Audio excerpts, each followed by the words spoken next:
ख्रिस्ताने त्याच्या जीवनामध्ये कशा रीतीनं प्रार्थना केली याचे काही मुद्दे आम्ही पाहणार आहोत। आणि आज ख्रिस्ती जीवनामध्ये आम्ही कशा रीतीनं प्रार्थना केली पाहिजे। तुमचं वही आणि पेन तुमच्या जवळ घ्या, तुमचं बायबल तुमच्या जवळ असू दे, स्थिर राहून, कारण प्रार्थना हा जीवनाचा पाया आहे। म्हणजे जसं भावानं जर 2-3 दिवस ते शिकवत आहेत की आम्हाला प्रवास करायचा आहे आणि जर प्रवासामध्ये जायचं असतं आम्हाला एसटी मध्ये किंवा गाडीमध्ये आम्ही बसतो आणि आम्ही प्रवास करत असतो, परंतु प्रियानु जर गाडी जर स्टार्ट झाली नाही किंवा जर त्या गाडीमध्ये जर पेट्रोल नाही तर आम्ही सातारा, कराड आणि पुणे या ठिकाणी आम्ही पोहोचू शकत नाही। जर पेट्रोल जर काय असेल तर पेट्रोलचं काम जर काय करत असेल ती म्हणजे प्रार्थना आहे। प्रियानु जर गाडी तुमची स्टार्ट झाली पाहिजे आणि जीवनाच्या प्रवासाला तुम्हाला जायचं आहे, गिलगाल या ठिकाणी असू दे, बेथेल या ठिकाणी असू दे, यरियो या ठिकाणी असू दे आणि यार्देन या ठिकाणी असू दे, जर तुम्हाला तुमच्या जीवनाचा तो प्रवास करायचा आहे, यार्देन पासून एलियाला स्वर्गारोहण झालं आणि जर आमच्या जीवनाच्या प्रवासामध्ये सर्व गोष्टी करत असताना जर आम्हाला स्वर्गारोहण व्हायचं, आम्हाला ख्रिस्ताकडे जायला पाहिजे प्रियानु, तर आमची गाडी पहिला स्टार्ट होणं महत्त्वाचं आहे। जर स्टार्ट करायचं जर काम कुठलं असेल किंवा चार्ज करायचं काम कुठलं असेल तर पेट्रोल आहे किंवा ती बॅटरीचं काम करतं किंवा आम्ही म्हणून ती किल्ली आहे की जी आमची गाडी स्टार्ट होईल। आणि जेव्हा आम्ही गाडी स्टार्ट करू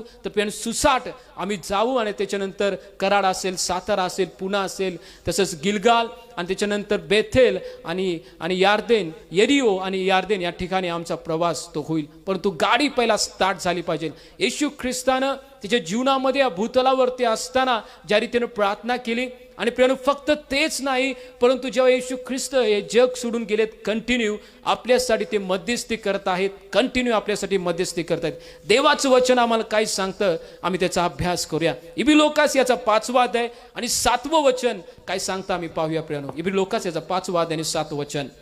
आपल्याला मरणातून तारावयास जो समर्थ आहे त्याच्याजवळ त्याने आपल्या देहवस्थेच्या दिवसात मोठा आक्रोश करीत व अश्रू गाळीत प्रार्थना व विनवणी केली आणि ती त्याच्या सद्भक्तीमुळे ऐकण्यात आली। यस, आमच्या भावानी किंवा बहिणीने ज्या कमेंट्स बॉक्स द्वारे आपल्या प्रतिक्रिया कळवल्या की अशा रीतीनं प्रार्थना केली पाहिजे।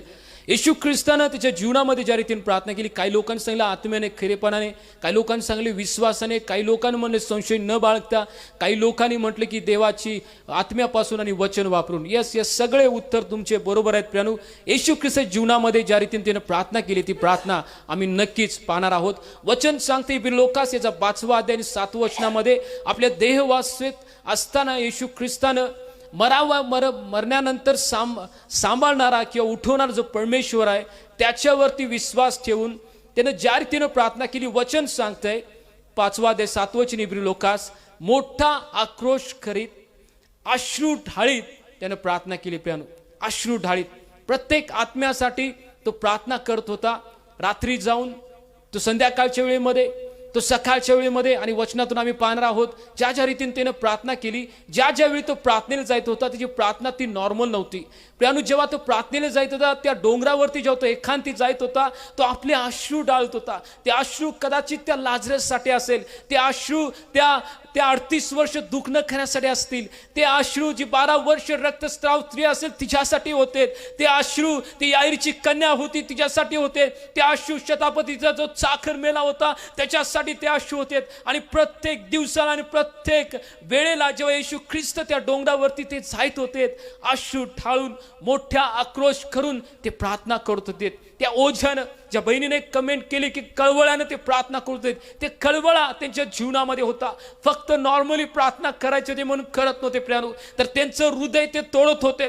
त्यांच्या डोळ्यातून ते अश्रू वाहत होते आणि ते रडत होते आणि ते आक्रोश होते की प्रभू त्या याईरच्या कन्येला उठवायचंय, प्रभू परमेश्वर त्या जखऱ्याचं थारण झालं पाहिजे, जखय बदलला पाहिजे, प्रभू लाजरस मेला तर उठला पाहिजे। आणि अशा किती तर प्रार्थना त्या डोंगरावरती जाऊन तो रडून आक्रोश करून प्रार्थना करत होता। आज या रीतीच्या प्रार्थनेला काही वेळामध्ये, काही दिवसामध्ये थंडावा पडल्यासारखा आम्हाला दिसत आहे प्रियानु।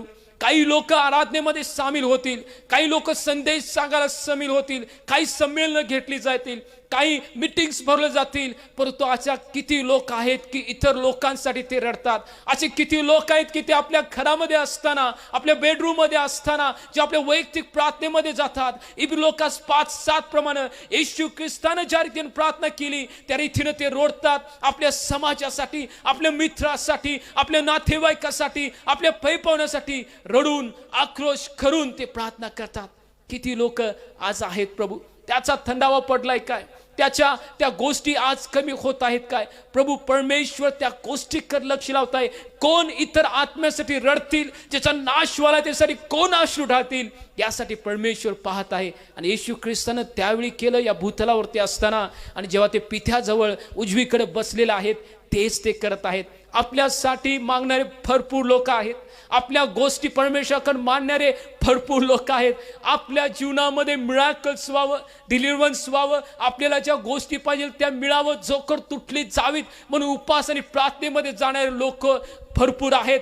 धन्य जे लोक इतर लोकांसाठी उपवास आणि प्रार्थनेमध्ये जातात, धन्य जे लोक इतर लोकांसाठी रडतात, धन्य जे लोक इतर लोकांसाठी आपले गुडघे झिजवतात आणि म्हणतात प्रभू ती माझी बहीण, तो माझा भाव त्या परिस्थितीतून, त्या अग्नीतून बाहेर आला पाहिजे, त्या जीवनातून जो आजार आहे, जे जोखड आहे त्यातून तो बाहेर आला पाहिजे. धन्य जे लोक इतर लोकांसाठी रडतात, धन्य जे लोक इतर लोकांसाठी अश्रू ढाळतात, धन्य जे लोक त्या पित्याकडे त्याचं मुख पाहतात आणि प्रभू ते माझी बहीण त्यातून मुक्त झाली पाहिजे, माझा भाव मुक्त झाला पाहिजे म्हणून त्यासाठी ते आक्रोश करतात. धन्यचे लोक. परमेश्वर त्या प्रत्येकाचा आदर करते. प्रियानो, वचन सांगते येशू ख्रिस्ताने इब्री 5:7 मध्ये आक्रोश करीत अश्रू ढाळीत प्रार्थना केली. आणि पण सगळ्यात मोठा मुद्दा आणि महत्त्वाचा मुद्दा, लोक म्हणतील आम्ही ब्रदर किती तर प्रार्थना करतोय, आम्ही किती तर देवाकडे विनंती करतोय, परंतु आमची प्रार्थना काय ऐकण्यात येत नाही. येशू ख्रिस्ताच्या जीवनामध्ये वचन सांगते आक्रोश करीत, मोठा आक्रोश करीत अश्रू ढाळीत त्यानं प्रार्थना केली. आणि पुढचा मुद्दा सांगतोय की सद्भक्तीमुळं ती प्रार्थना ती ऐकण्यात आली. सद्भक्तीमुळं आज आम्ही कितीही प्रार्थना करणारे व्यक्ती असेल, किती देवाकडे विनंती करणारा व्यक्ती असेल, वचनाच्या द्वारे असू दे, आम्ही स्तुती आराधनेच्या द्वारे असू दे, आत्म्यापासून कळवळ्यापासून प्रार्थना करणारे लोक जरी आम्ही असेल, आमच्या जीवनामध्ये सर्वात मोठा एक मुद्दा पाहिजे. जर आमच्या प्रार्थनेचं उत्तर जर आम्हाला पाहिजे आहे, आमच्या प्रार्थनेकर त्या परमेश्वरानं कान लावावेत, आमच्या प्रार्थनेकर त्या परमेश्वराचे नेत्र असावेत. म्हणून प्रियानो, आमच्या जीवनामध्ये सद्भक्ती याचा अर्थ पवित्रता, याचा अर्थ होलीनेस आमच्या जीवनामध्ये असणं किती महत्वाचं आहे. हो, मी भल्या प्रार्थना किती करीन, मी 40 दिवस उपवास प्रार्थना करेन, मी भले दिवसामध्ये 2-2 तास 4-4 तास प्रार्थना करेन, मी किती तर आठवडे प्रार्थनामध्ये जाईन, परंतु माझ्या जीवनामध्ये जर सद्भक्ती नाही, याचा अर्थ माझ्या जीवनामध्ये पवित्रता नाही, होलीनेस नाही, तर माझी प्रार्थना ऐकण्यात येणार नाही. प्रियानो, येशू ख्रिस्ताच्या जीवनाविषयी सांगते की सद्भक्तीमुळं त्याच्या ती प्रार्थना ऐकण्यात आली. सद्भक्तीमुळं आज माझ्या जीवनामध्ये, तुमच्या जीवनामध्ये जेव्हा मी प्रार्थना करतोय तर सद्भक्तीमुळे त्या प्रार्थनेचं उत्तर मिळतंय. आणि खरोखर माझ्या जीवनामध्ये आणि तुमच्या जीवनामध्ये ती सद्भक्ती आहे काय? हो, मी किती तर मेसेज मी ऐकतोय, किती तर सेवकांचं मी मेसेज ऐकतोय, किती तर सेवकांचे मी भरपूर मेसेज ऐकून मी स्वतः उत्तेजन होतोय. पण तुम्हाला सांगू द्या, इतर सेवकांचा संदेश ऐकणं चांगलं आहे, मी प्रियानो म्हणत नाही तुम्ही ऐकू नका, चांगलं आहे प्रियानो. धन्यचे लोक ते देवाच्या सांध्यामध्ये बसून देवाचं मुख नित्य पाहत असतात, त्याच्याकडून त्या गोष्टी घेतात, त्याच्याकडून ते अभिषेक घेतात, त्याच्याकडून ते सामर्थ्य घेतात, त्याच्याकडून ते वचन घेतात. धन्यचे लोक की परमेश्वर त्याच्या जीवनामध्ये अद्भुत कार्य करणार. वचन सांगते सद्भक्तीमुळं त्याची ती प्रार्थना ऐकण्यात आली.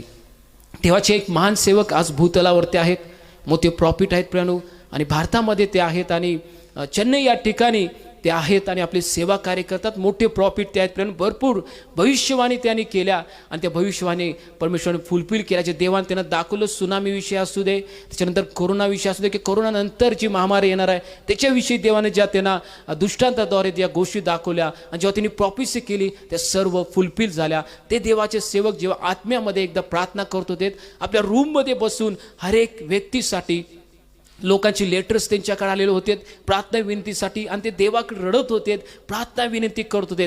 तर त्यांनी आत्म्यामध्ये पाहिलं की त्या रूमचा दरवाजा उघडला गेला आणि जेव्हा त्या रूमचा दरवाजा उघडला त्यांनी लोकांना सांगून आले होते की मला डिस्टर्ब कोणी करू नका, मला त्या बापेच्या सांध्यापासून लोकांसाठी विनंती करायची आहे. आणि जेव्हा रूमचा दरवाजा उघडल्यासारखं त्यांना जाणवलं, त्याच्या मनात थोडं दुःख वाटलं, कारण मी लोकांना सांगितलंय तरी लोक मला डिस्टर्ब कराव्यात. म्हणून तिने आपली मान वळून पाठीमागं पाहिलं. आत्म्यात या गोष्टी ते पाहत असताना येशू ख्रिस्त त्या रूममध्ये प्रियान तिथं आला होता. आणि येशू ख्रिस्त जेव्हा आल्यानंतर हे देवाचे सेवक जाग्यावरून उठलेत आणि उठल्यानंतर तो राजांचा राजा, प्रभूंचा प्रभू, एक राजाची जशी चाल असते त्या चालीने येशू ख्रिस्त तिथं आलेत आणि म्हटलेत, बस खाली, तू काय करायलायस? ते म्हणलेत, प्रभूची मी प्रार्थना करावी. येशू ख्रिस्त म्हणलेत, बस खाली, तू आणि मी आपण दोघं मिळून प्रार्थना करूया. त्या येशू ख्रिस्ताने तिथं गुडघे टेकले. त्या सेवकाला आश्चर्याचा धक्का बसला. राजांचा राजा, प्रभूंचा प्रभू आज इथं या भूतलावरती गुडघे टेकतोय. आणि प्रियानू, त्या येशू ख्रिस्तानं तिथं गुडघे टेकले. आणि गुडघे टेकले असताना एक प्रार्थना विनंतीचे लेटर त्यांच्या समोर होतं. येशू ख्रिस्तानं ते घेतलं, त्या व्यक्तीचं नाव वाचलं. प्रार्थनेचे जे विनंती येतात त्याच्या पूर्ण गट्ट्यावरती त्यांनी हात ठेवून प्रार्थना केली नाही. प्रियानू, एक ती विनंती, ते लेटर काढलं, त्याच्या ती विनंती वाचली, आपले नेत्र बंद केलेत. ते देवाचे सेवक सांगतात, हुंदके देऊन, आपले अश्रू ढाळून, आपल्या अश्रूमुळे ते लेटर भिजलं होतं, पण तो अश्रू ढाळून, हुंदके देऊन येशू ख्रिस्त त्या आत्म्यासाठी प्रार्थना करत होते. ते म्हणत होते, पित्या, या माझ्या भावाला याचं जीवनाचं थारण झालं पाहिजे, या समस्यातून हा मुक्त झाला पाहिजे. माझ्या पित्या, याचं जीवन परिवर्तित होऊ दे. आपल्या हुंदके देऊन, आपले अश्रू ढाळून येशू ख्रिस्त त्या आत्म्यासाठी प्रार्थना करत होते. त्या देवाच्या सेवकाला आश्चर्य वाटलं. ते म्हणले, कधी कधी आम्ही कधी स्वार्थी होते, आम्हाला कधी प्रार्थना फक्त करायची म्हणून करतोय, पण तू राजांचा राजा, प्रभूंचा प्रभू, जेव्हा 2020 वर्षापूर्वी ज्या रीतीने तो प्रार्थना करता, त्या दिवसापासून स्टील आतापर्यंत त्याच्या प्रार्थनेमध्ये खंड पडला नाही, त्याच्या त्या खळवळीमध्ये खंड पडला नाही. तो रडालाय, तो आत्म्यासाठी आपल्या अश्रू ढाळा लागलाय. त्या देवाच्या सेवकाला जेव्हा ते बघितलं, त्यातून तो शिकला आणि म्हटलं, माझ्या जीवनामध्ये मी कधी कंटाळा करणार नाही. मी आत्म्यासाठी रडणारा व्यक्ती होणार, मी आत्म्यासाठी विलाप करणारा व्यक्ती होणार, मी आत्म्यासाठी आपले गुडघे झिजवणार, मी आत्म्यासाठी तासोन तास बसून मी प्रार्थना करणारा व्यक्ती होणार, मी तासोन तास बसून प्रार्थना करणारा व्यक्ती होणार. त्या देवाच्या सेवकाला येशूच्या प्रार्थनेमुळे ते समजलं. प्रियालो, तासोन तास येशू ख्रिस्त आमच्यासाठी कैवारी करत असतात, आपले अश्रू ढाळून. आज आमची प्रार्थना कशा रीतीनं आहे? एक नॉर्मली प्रार्थना आम्ही करतोय काय? एका बहिणीने ज्या रीतीनं कमेंट केलं की कळवळ्याने प्रार्थना करा. किती लोकांच्या जीवनामध्ये आत्म्यासाठी कळवळ आहे, किती लोक आत्म्याने त्या कळवळ्याने प्रार्थना करतात की प्रभू, माझं गाव, माझी कॉलनी, माझं शहर, माझा भाऊ, माझी बहीण बदलली पाहिजे, मरणातून, त्या व्यसनातून ते बाहेर आले पाहिजे. किती लोक प्रार्थना करतात. मी माझ्या जीवनामध्ये शिकलो आत्म्यासाठी रडणं. मी माझ्या जीवनामध्ये शिकलो, ज्या रीतीने येशू ख्रिस्तानं प्रार्थना केली त्या रीतीनं प्रार्थना करणं किती चांगलं आहे. होय, तो देवाचा आत्मा आज तुमच्याशी तो बोलत आहे. कळवळ्याने प्रार्थना करणाऱ्या लोकांसाठी परमेश्वर आपले नेत्र लावत आहे. कळवळ्याने प्रार्थना करणाऱ्या लोकांसाठी परमेश्वर आपले कान देत आहे. आत्म्यासाठी कोण रडतंय, आत्म्यासाठी कोण आपले अश्रू ढाळतात, परमेश्वर पाहत आहे. येशू ख्रिस्त इब्री लोकांच 5-7 प्रमाणे त्याने आक्रोश केला, प्रभू, या लोकांचं जीवन बदललं पाहिजे, या भूतलावरती लोक नाशकत चाललेले आहेत, त्याचं जीवन बदललं पाहिजे. प्रभू, इब्री लोकांच 5-7 प्रमाणे तो अश्रू ढाळून प्रार्थना करत होता, आक्रोशानं प्रार्थना करत होता. वचन सांगते, सद्भक्तीमुळे ती प्रार्थना ऐकण्यात आली. होय, भरपूर लोक असतील स्तुती आराधना करण्यासाठी, भरपूर लोक असतील इन्स्ट्रुमेंट वाजवण्यासाठी, भरपूर लोक असतील वेगवेगळे वाद्य वाजून त्या देवाची आराधना करण्यासाठी, पण किती लोक असे आहेत ते अश्रू ढाळून प्रार्थना करतात की प्रभू, आमच्या देशाचं परिवर्तित होऊ दे. प्रभू, जी महामारी म्हणून किती तर कुटुंब उद्ध्वस्त झालेत, त्या प्रत्येकाचं जीवन तू बदल. प्रभू, या कोरोनाच्या परिस्थितीमध्ये लोकांच्या जीवनामध्ये अहंकार उठलेला आहे. प्रभू, त्या प्रत्येक परिस्थितीतून मुक्त व्हावेत. किती लोक आहेत या महापुरामुळे, किती लोकांचं जीवन, प्रभू, किती लोकांचा संसार उद्ध्वस्त झाला. कुणाची आई, कुणाचा बाबा, कुणाची बहीण या पुराच्या पाण्यामध्ये वाहून गेली. कुणी आयुष्यभर कष्ट करून उभा केलेलं आपलं घर, कुणी आयुष्यभर कष्ट करून साठवून ठेवलेले आपले पैसे आपल्या मुलगीच्या लग्नासाठी या पाण्यामुळे वाहून गेलं. प्रभू, आणि किती लोक तुमच्यामध्ये आहेत की त्यांचं जीवनामध्ये तुझी शांती येऊ दे, त्याचं जे हरवलंय त्यांना परत मिळू दे. किती लोक आज तुमच्यामध्ये आहेत. देवानं प्रार्थना केली, येशू ख्रिस्तानं प्रार्थना केली, ते होच आज आमच्या जीवनामध्ये आहे काय? इबी लोकांचा 7वा अध्याय आणि 25 वचन काय सांगते? इबी लोकांचा 7वा अध्याय 25 वचन. ह्यामुळे याच्याद्वारे देवाजवळ जाणाऱ्यांना पूर्णपणे तारण्यास हा समर्थ आहे, कारण त्याच्यासाठी मध्यस्थी करण्यास हा सर्वदा जिवंत आहे. सर्वदा तो जिवंत यासाठी आहे प्रियानो. सर्व अधिकार, सर्व सत्ता त्याच्या खांद्यावरती आहे, त्याच्या पायाखाली आहे. सगळ्यात महत्त्वाचा विषय, त्या लोकांसाठी मध्यस्थी करण्यासाठी तो पित्याच्या जवळ बसलेला आहे.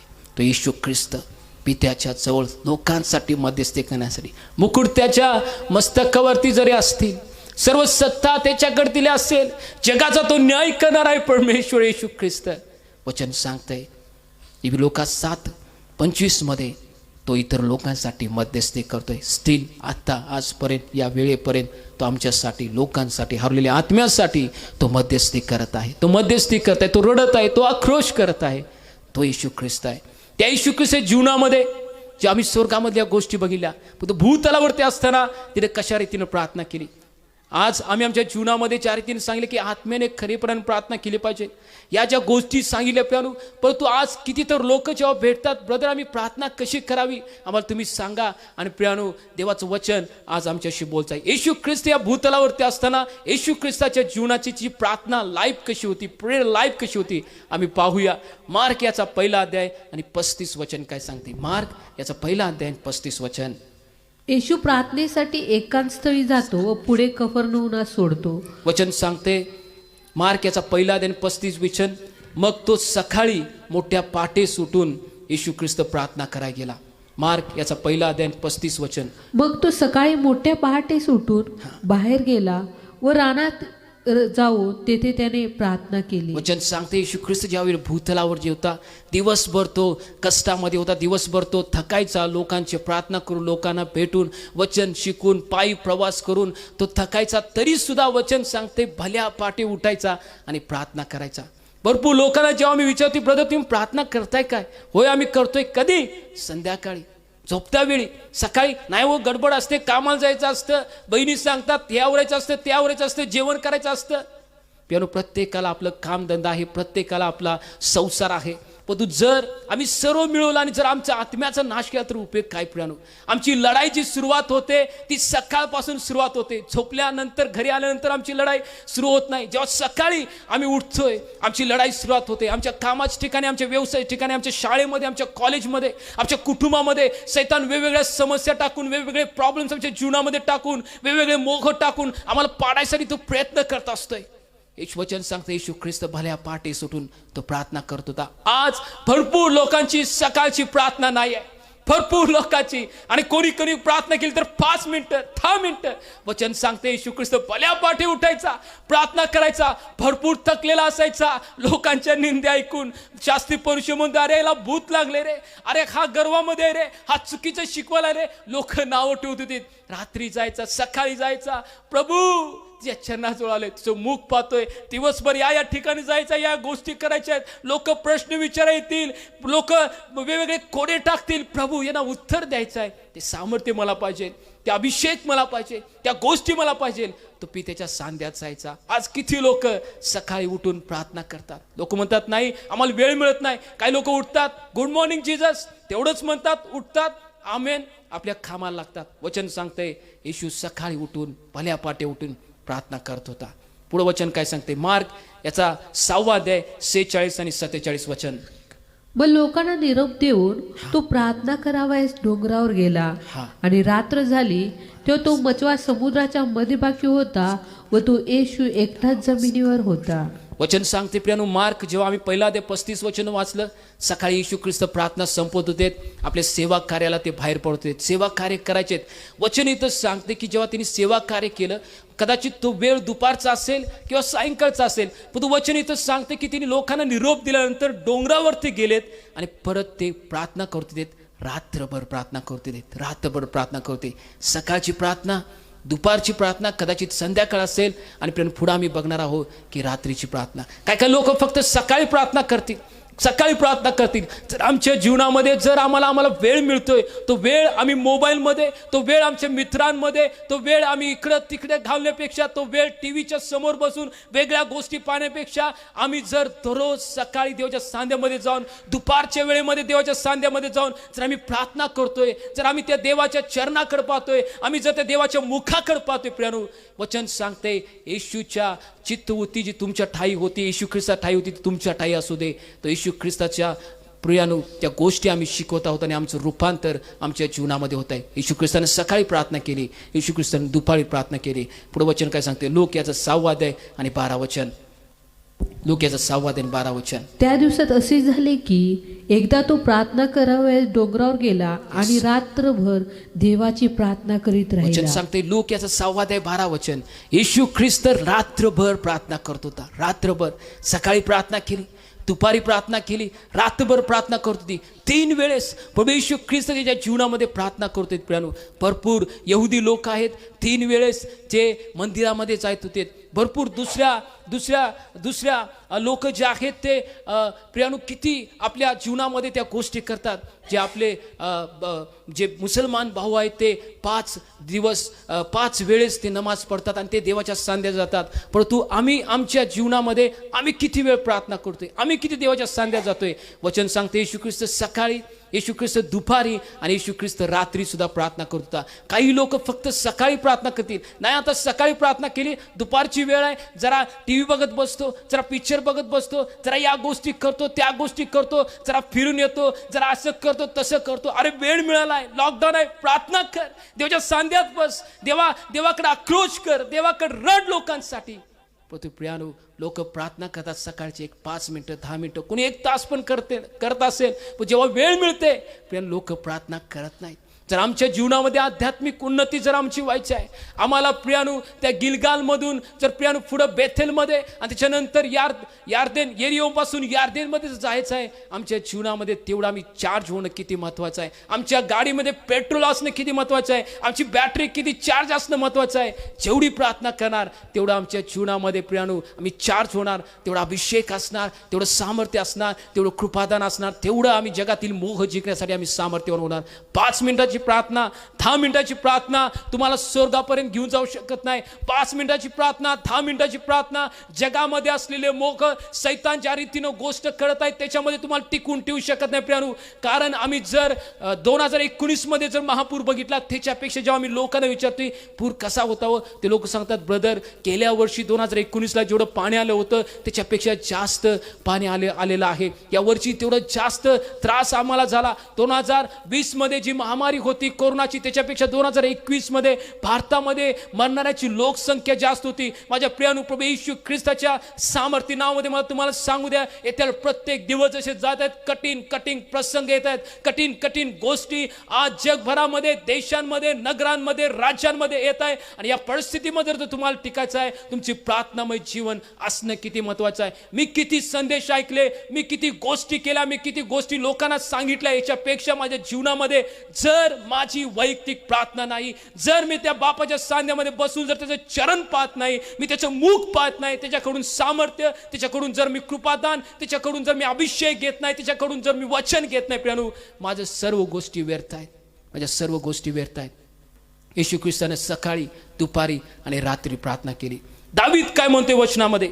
स्तोत्रसंहिता 5वा अध्याय आणि 3रं वचन. हे परमेश्वरा, प्रातःकाळी तू माझी वाणी ऐकतोस. सकाळी मी प्रार्थना व्यवस्थित रचून तुला सादर करीन आणि तुझी प्रतीक्षा करीत राहीन. दावीद म्हटला स्तोत्रसंहिता 5:3 मध्ये, माझ्या देवा, माझ्या राजा, मी सकाळी उठून तुझ्या चरणाजवळ येतोय. सकाळी उठून काय लोकांच्या प्रार्थना मी बघितलेल्या आहेत प्रियानो. सकाळी उठतात, त्या बिछाण्यामध्ये बसतात आणि काय लोक चादर अंगावरती घेतात, चादर अंगावरती घेऊन लोकांची प्रार्थना. तू प्रार्थना करायला काय झोपलाय? या प्रार्थना प्रियानो खरोखर आम्ही अंतःकरणापासून करावी, आत्म्यापासून करावी, काय फक्त करायचे म्हणून करावे? काय लोक चादर ओढून प्रार्थना करतात. याला मी म्हणतोय चादर प्रार्थना. ही प्रार्थना आत्म्याची नाही, चादर ओढून प्रार्थना. त्या बेडवरनं उतरणार नाही, तोंड व्यवस्थित धुणार नाही, चादर ओढून प्रार्थना. ती प्रार्थना करायला काय झोपलाय, काय समजणार आहे? आळसामध्ये आम्ही प्रार्थना कधी करू शकत नाही. आमच्या बेडवरनं आम्हाला उठायचं आहे, आमचे तोंड व्यवस्थित धुवायचं आहे. ज्या लोकांना आंघोळ करायची आंघोळ करून प्रार्थनेला बसू शकतात, त्याच्या अधोकर बसू शकतात. परंतु पिढ्यांना प्रार्थना करणं किती महत्वाचं आहे. दावीद म्हणला, देवा सकाळी मी व्यवस्थित रचून तुला प्रार्थना सादर करेन. सकाळच्या सांध्यामध्ये मी तुझ्या सानिध्यात येईन, सकाळच्या वेळेमध्ये मी तुझं मुख पाहीन. कारण परमेश्वर पित्या, मला राज्य चालवायचं आहे. दुसरं राज्य आक्रमण माझ्यावरती करू शकते, माझ्या प्रजेचा कारभार मला पाहायचा आहे. आणि परिस्थिती किती बिकट येऊ शकते, आणि जर मला सामर्थ्य पाहिजे, मला ज्ञान पाहिजे, मला जर कृपा पाहिजे, बाप्पा मी सकाळी तुझ्या सांध्यात येतो. मी 5 मिनिटाची 10 मिनिटाची प्रार्थना करणार नाही. तर प्रभू, जोपर्यंत माझ्यावरती तू कृपा करत नाहीस मी उठणार नाही. जोपर्यंत तुझा आत्मा मला जर शिकवत नाही मी उठणार नाही. जोपर्यंत मला तुझ्या सामर्थ्याची, तुझ्या सांगण्याची जाणीव होत नाही मी उठणार नाही. प्रभू, ज्या गोष्टीसाठी मला मार्गदर्शन पाहिजे तोपर्यंत मिळत नाही मी उठणार नाही. काय लोक म्हणतील, दावीद काय राजा होता, त्याला काय काम? पण प्रियानो, आपल्या देशाचे पंतप्रधान असू द्यात, राज्याचे मुख्यमंत्री असू द्यात, किती ते त्यांचे बीजे असतात, त्यांचे शेड्यूल्स जे असतात ते टाईट असतात. या राज्याचा दौरा करायचा आहे किंवा या जिल्ह्याचा दौरा करायचा आहे, मुख्यमंत्र्याचं सगळं शेड्यूल असतं. तिथं काय बोललं पाहिजे, काय नाही, सगळ्या गोष्टी असतात. एवढे बिझी ते असतात. तसं प्रियानो, दावीद जो एवढा बिझी होता, त्यातून म्हणते, तेव्हा सकाळी मी ज्या सांध्यात प्रार्थना करीन. लोक म्हणतात, नाही ब्रदर, आम्ही रात्री प्रार्थना करतोय. माझ्या बहिणी आणि माझ्या भावा, तुला सांगू दे, लढाई सकाळी सुरू होते. आणि त्या लढाईमध्ये जर तुला विजय मिळवायचा आहे, त्या मोहावरती जर तुला विजय मिळवायचा आहे, परिस्थितीतून तुला जर बाहेर यायचं आहे, सकाळच्या वेळेमध्ये देवाच्या सांध्यामध्ये जाणं किती चांगलं आहे. येशू ख्रिस्त सकाळी, दुपारी आणि रात्री प्रार्थना करत होता. सकाळी दावीद म्हटला, मी देवा सकाळच्या वेळेमध्ये व्यवस्थित रचून प्रार्थना करेन. काय काय लोक फक्त प्रार्थना करतात, काय लोक फक्त बायबल वाचतात. कुठलं तरी एक वचन उघडणार, डोळं बंद करणार, कुठलं तरी एक वचन उघडणार आणि प्रार्थना करणार. आमच्या जीवनामध्ये अशा रीतीनं आम्ही देवाचं वचन कधी समजू शकत नाही. प्रेरणू, उत्पत्तीपासून एक एक अध्याय आम्ही वाचलं पाहिजे. पुस्तक वाचते तसं वाचायचं नाही. काय लोकांना मी विचारते, ब्रदर आज प्रार्थना केली? होय ब्रदर केली. काय वचन वाचलं? होय वाचलं. काय वाचलं? काय माहित नाही, विसरलो. काय माहित नाही. वाचलं वचन? होय वाचलं. पण काय वाचलं माहित नाही. कशा रीती आम्ही प्रार्थनेला बसलो. प्रियानो, आम्हाला जर देवामध्ये वाढायचं आहे, दावीद म्हटला की देवा व्यवस्थित रचून. काय लोक फक्त एकच वचन वाचणार, उघडणार, कुठला तर अध्याय उघडणार, 2 मिनिटं डोळे झाकणार, उघडणार, झाले, वचन वाचलं, 2 मिनिटाची प्रार्थना केली, गेलीत. काय लोक कॅलेंडरच्या समोर उभारणार, प्रार्थना करणार, देवा आजचं वचन काय, उघडणार, तिथलं वचन बघणार, ते तारखेचं जाणार. काय लोक फक्त प्रार्थना करणार, वचन वाचणार नाही. काय लोक फक्त एक आराधनेचं गाणं म्हणणार आणि प्रार्थना करणार जाणार, बायबल वाचणार नाही. नाही प्रियानो, आम्ही अजिबात अशा रीतीने प्रार्थना करू शकत नाही. आम्ही जर जेवतोय तर व्यवस्थित तिथं जेवतोय. आम्ही चपाती खातोय, भाकरी खातोय, भाजी खातोय, भात खातोय आणि पाणी पितोय. उठल्या आम्ही जेवायला बसल्या पहिला पूर्ण तांब्याभर पाणी पित नाही, भात खात नाही, आमटे खात नाही, मी शेवटला भाकरी भाजी खात नाही. एक त्याला सिस्टीम आहे, कशा रीतीनं आम्ही जेवतोय. पण त्याच रीतीनं देवाच्या प्रार्थना करायला एक सिस्टीम आहे, त्या रीतीने आम्ही गेलं पाहिजे. स्तुती आराधना केली पाहिजे, देवाला पहिला धन्यवाद दिला पाहिजे. देवाच्या गोष्टी तू केल्यास त्या प्रत्येक गोष्टीवर धन्यवाद. देवाचं नाव उंच केलं पाहिजे, टाळ्या वाजवून, हात उंच करून, गुडघे टेकून आराधना त्याची आनंदाने केली पाहिजे. आपला आवाज उंच करून त्याची आराधना केली पाहिजे. त्याच्यानंतर बायबल वाचलं पाहिजे. त्याच्यानंतर आम्ही प्रार्थना केली पाहिजे. काय लोक आराधना झाल्यानंतर प्रार्थना करतील, काय लोक नंतर वचन वाचतील. चांगलं आहे, तसं करा तुम्हाला जसं पाहिजे. परंतु आमच्या वैयक्तिक प्रार्थनेमध्ये दावीद जसं म्हटला, तेव्हा मी व्यवस्थित रचून तुला प्रार्थना सादर कर. व्यवस्थित रचून, ते व्यवस्थित रचण्यामध्ये स्तुती आराधना, ते व्यवस्थित रचण्यामध्ये देवाचं वचन वाचणं, ते व्यवस्थित प्रार्थनेमध्ये प्रियानो आम्ही प्रार्थना करणं, या 3 गोष्टी महत्वाच्या आहेत. 2 मिनिटाची प्रार्थना, 5 मिनिटाची प्रार्थना आमचा आतील मनुष्य बदलू शकत नाही. आमचं जीवन तो बदलू शकत नाही. 5 मिनिटाची आणि 2 मिनिटाची प्रार्थना. जर देवामध्ये वाढायचं आहे, देवामध्ये प्रियानो जर आम्हाला त्या स्वर्गारोहण व्हायचं आहे, जर आम्हाला तिथंपर्यंत जायचं आहे, कमीत कमी आमच्या जीवनामध्ये 1 तास प्रार्थना असणं किती महत्वाचं आहे. येशू ख्रिस्तानं सकाळी, दुपारी, रात्री प्रार्थना केली. आम्ही किती वेळ प्रार्थना करतोय आमच्या जीवनामध्ये? होय, आत्म्यानं, खरेपणानं, कळवळ्यानं किती प्रार्थना करतोय. दावीद म्हणला स्वतःसुद्धा 5:3 मध्ये, देवा सकाळी व्यवस्थित रचून मी प्रार्थना तुला सादर करीन. कुठलं तर लोक वचन उघडतात, कुठला तर अध्याय उघडतात, त्यांना वचन वाचतात, काहीतरी वाचतात आणि जातात, काही समजत नाही, काय वाचलं काही माहीत नसते. जेव्हा विचारते ब्रदर काय वाचलं, काही माहीत नाही. सिस्टर काय वाचलं, काही माहीत नाही. काय काय लोकांना या बायबलमधले अनुक्रमणिका पाहत नाही. उत्पत्ती कुठं आहे, निर्गम कुठं आहे, हबक्कूक कुठं आहे, नम कुठं आहे, अजिबात माहीत नाही प्रियानो. आज जर या देवाच्या गोष्टी, जर परमेश्वर तुमच्याशी बोलत आहे, तुम्हाला कुठला कमीपणा देवाला दाखवायचं नाही प्रियानो, तर देवाच्या वचनामध्ये, देवाच्या सहभागीमध्ये आम्ही वाढावं ही देवाची इच्छा आहे. वचन सांगते त्याप्रमाणे आम्ही प्रार्थना करावी ही देवाची इच्छा आहे. येशू ख्रिस्ताने ज्या रीतीने प्रार्थना केली, आम्ही त्या रीतीने प्रार्थना करणारे लोक असावं ही देवाची इच्छा आहे प्रियानो. वचन सांगते दावीद 5:3 मध्ये स्तोत्र संहिता की देवा व्यवस्थित सकाळी रचून मी तुला प्रार्थना करीन. आमच्या जीवनामध्ये आम्ही कशा रीतीने प्रार्थना करतो प्रियानो. जर आम्हाला वाढायचं आहे, उत्पत्तीपासून एक एक अध्याय आम्ही वाचावेत. जर त्या अध्यायामध्ये समजलं नाही तर प्रियानो पुढचा अध्याय वाचायची गडबड आम्ही करू नये. पूर्ण बायबल वाचून झालं लोकांना आनंदाने सांगण्यापेक्षा एक अध्याय समजून उमजून वाचून त्यातली घन गोष्टी समजणं. जसा तो पवनारा जो असतोय पट्टीचा, तो तळापर्यंत जातोय आणि त्यातलं जेव्हा तो गाळ काढून आणतोय, त्यातलं रहस्य काढून आणतोय, अशी व्यक्ती आम्ही असावी. एक अध्याय कंटिन्यू वाचा, जोपर्यंत समजत नाही, जोपर्यंत त्याचा अर्थ समजत नाही, घन गोष्टी समजत नाही, वाचत राहावं प्रियानो. आम्हाला पूर्ण बायबल वाचलं म्हणून कुणाला सांगायची आम्हाला गरज नाही, तर आम्ही एक एक अध्याय वाचून त्यातलं रहस्य समजणं किती महत्वाचं आहे, किती महत्वाचं आहे. मी माझ्या जीवनामध्ये प्रियानो एक अध्याय 7 दिवस, 8 दिवस, 10 दिवस एक एक अध्याय वाचते प्रियानो. एक एक अध्याय जोपर्यंत त्यातलं घन गोष्टी येत नाहीत. आणि जेव्हा घन गोष्टी येतात आणि जेव्हा लोकांना ते वचन आम्ही पाठवतोय, आम्ही शेअर करतोय, लोकांचे रिप्लाय येतात, म्हणतात की ब्रदर जे वचन तुम्ही पाठवताय त्या रीतीनं आमच्या जीवनामध्ये ती परिस्थिती सुरू आहे. जे वचन तुम्ही पाठवताय आमच्या जीवनामध्ये त्याच गोष्टी आज सुरू आहेत. त्या वचनाद्वारे आम्ही आशीर्वादित झालो, त्या वचनाद्वारे आमची कान उघडणी झाली, त्या वचनाद्वारे आम्हाला मार्ग समजला. प्रियानो आज परमेश्वराची इच्छा आहे हर एक व्यक्ती देवाच्या राज्यासाठी वापरला जावा. तुम्ही सुद्धा त्याच्यासाठी वापरतो, देवाची इच्छा आहे. एक एक अध्याय उत्पत्तीपासून व्यवस्थित स्थिर बसून एका ठिकाणी आम्ही प्रार्थना करावी. आमची एक जागा एक नेमलेली असावी, त्या ठिकाणी आम्ही जावं. आमची एक प्रार्थनेची चटे असावी, त्या चटेवरती आम्ही बसावं. आमचं स्वतःचं एक बायबल असावं, ते बायबल आम्ही घेऊन त्या चटेवरती बसून देवाची आराधना करून, आपले हात उंच करून, गुडघे टेकून त्या परमेश्वरासमोर नतमस्तक होऊन त्याची प्रार्थना करावी प्रियानो. की देवाला आवडणारी प्रार्थना आहे. 2 मिनिटाची प्रार्थना, 5 मिनिटाची प्रार्थना आमच्या गोष्टी बदलू शकत नाही, आम्हाला परिस्थितीमध्ये उभा राहू शकत नाही प्रियानो. काय तुम्ही तुमची प्रार्थना किती करताय प्रियानो? काय ही प्रार्थनेची वेळ आम्ही आज वाढणार आहोत? काय देवाचं वचन आज आपण प्रत्येकाशी बोलत असताना दावीद म्हणला स्वतःसिद्धा 5:3 मध्ये देवा सकाळी उठून मी व्यवस्थित प्रार्थना तुला सादर करीन.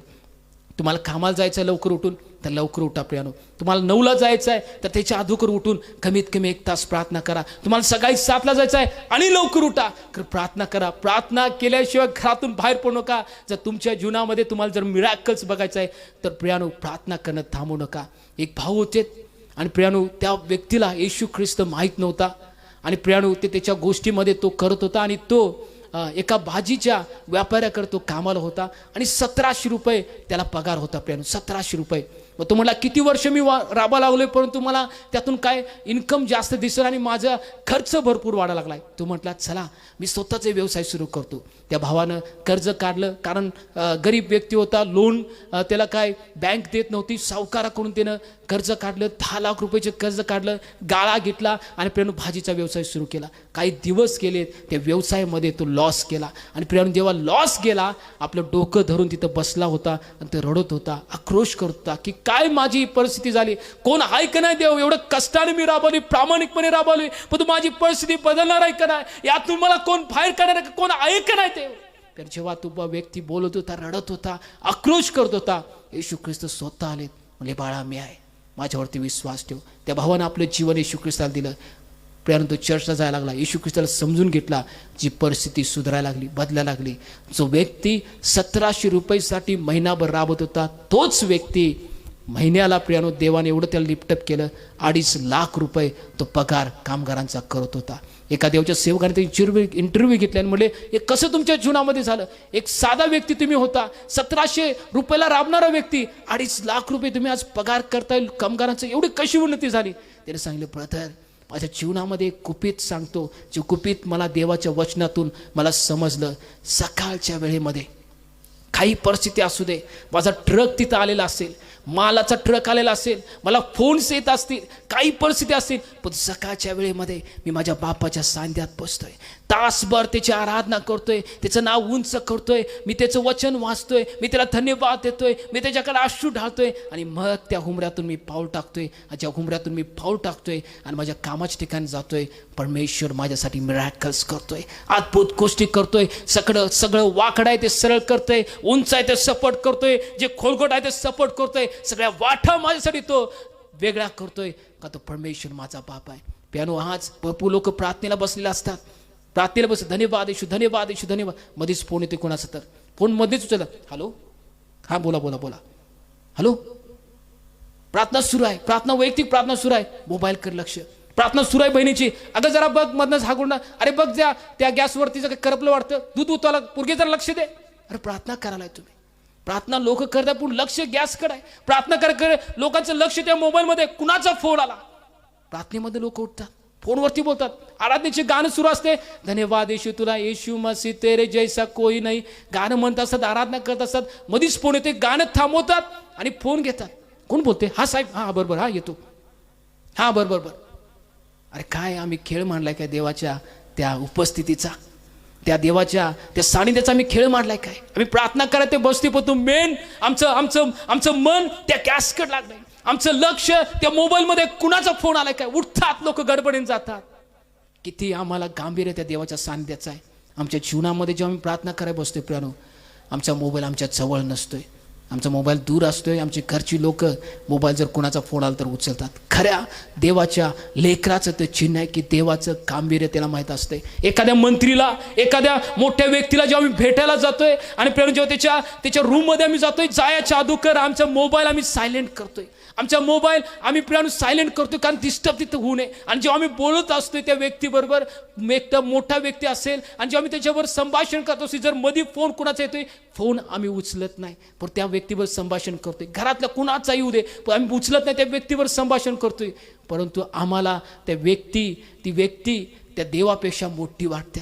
आम्ही देवाच्या सान्निध्यात बसलेलो असतोय, प्रार्थना सुरू असते, गाणं म्हणत असते, आराधना करत असते, वचन वाचत असते, फोन आमच्या जवळ असतोय. किती तर लोकांच्या जीवनामध्ये या गोष्टी मी पाहिलेल्या आहेत. प्रार्थना तर वरती जाऊन ते लोक करतायत, पण मधीच फोन, हॅलो, हा बरोबर येतो मी, हा काय काळजी कोण काय येतो.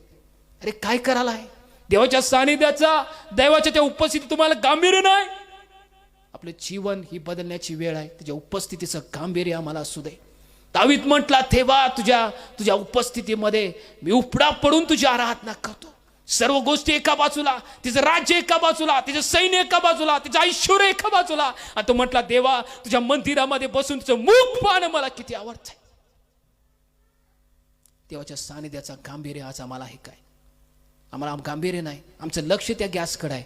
त्या गॅसवरती दूध ठेवलेलं, त्या गॅसवरती जेवण ठेवलेलं उतू जाईल म्हणून आमच्या पोरगीला सांग, अगं चावी बंद कर पाण्याची, पाणी वाहून चाललंय. कुठे लक्ष आहे आमचं? कुठं बघायला आम्ही? फोन आमच्या मोबाईलवरती, त्या फोन आम्ही अटेंड करायला लागलो. दावीदाला त्याच्या उपस्थितीचं गांभीर्य माहीत होतं. हे गांभीर्य आम्हाला माहीत आहे काय? त्याच्या उपस्थितीचं. एखाद्या व्यक्तीला, जेव्हा मोठ्या व्यक्तीला जेव्हा भेटायला जातो, आमचे मोबाईल आम्ही सायलेंटवरती ठेवतोय. आणि प्रियानो, आम्हाला देव त्या व्यक्तीसमोर एक किरकोळ व्यक्ती वाटतोय. काय देव आहे? कधी तर भेटतोय, काय प्रॉब्लेम आहे, क्षमा करतोय. आम्हाला गांभीर्य असणं किती महत्वाचं आहे प्रियानो. काय लोक गडबडीत प्रार्थना, काय प्रार्थना केली त्यांना समजत नाही. गडबडीत प्रार्थना करा, काय केलं काय माहित नाही. प्रार्थना करतात आणि जातात प्रियानो. वचन सांगते, दावीद म्हटला स्तोत्रसंहिता 5:3 मध्ये, तेव्हा मी व्यवस्थित रचून तुला प्रार्थना सादर करीन. व्यवस्थित रचून. काय लोक म्हणतात, आम्ही सकाळी उठतोय, प्रार्थना बितना काय करणार ब्रदर? बघा, इथं आमचं काम करत असतो आणि कुठली तर गाणी सुरू ठेवलेली असतात, कुणाचा तर संदेश सुरू ठेवला असते आणि ते संदेश ऐकतो आणि मग आमच्या कामाला जातोय. देवाच्या सेवकाचा संदेश ऐका तुम्ही, उत्तेजन नक्कीच मिळतंय. पुढे सकाळची वेळ तुम्ही आणि तुमचा स्वर्गातील बाप त्याच्या समोर बसून त्याचं चरण पाहणं किती चांगलं आहे, त्याचं मुख पाहणं किती चांगलं आहे. की देवा मला तुझं मुख पाहू दे, देवा मला तू मार्गदर्शन कर, मला तू शिकव. उद्या सांध्यात बसणं किती चांगलं आहे. प्रेम देवाच्या सेवकाचा संदेश पहा, चांगला आहे, उत्तेजन मिळतं. आमच्यासाठी ते प्रार्थना करतात, उत्तेजन देतात. पण देवाच्या सांध्यात जाऊन त्याचे चरण पाहणं किती चांगलं आहे. या गोष्टी ज्याला समजल्यात, येत्या दिवसामध्ये देवा त्याला माइटली यूज केल्याशिवाय राहणार नाही येशूच्या नावामध्ये. दावीद म्हटला, तेव्हा मी व्यवस्थित प्रार्थना रचून तुला सादर करीन. दावीद त्याच्या जीवनामध्ये किती वेळ प्रार्थना करतो माहिती आहे काय प्रियानो? किती वेळ करत होता माहित आहे? प्रश्न आता प्रियानो विचार, परंतु वेळ नाही तेवढी. वचन काय सांगताय मी वाचूया. स्तोत्रसंहिता 119 आणि 164 वचन. तुझ्या न्याय निर्णयासाठी मी दिवसातून 7 वेळा तुझे स्तवन करीतो. दावीद म्हटला की देवा मी दिवसातून 7 वेळा त्या चरणाजवळ येतोय. म्हणलं ना काही लोकांच्या जीवनामध्ये डाऊट येतील, काय ब्रदर दावीद राजा होता, तिचे मंत्री होते, सैनिक होते, काम करत होते, त्याला कुठला प्रॉब्लेम होता?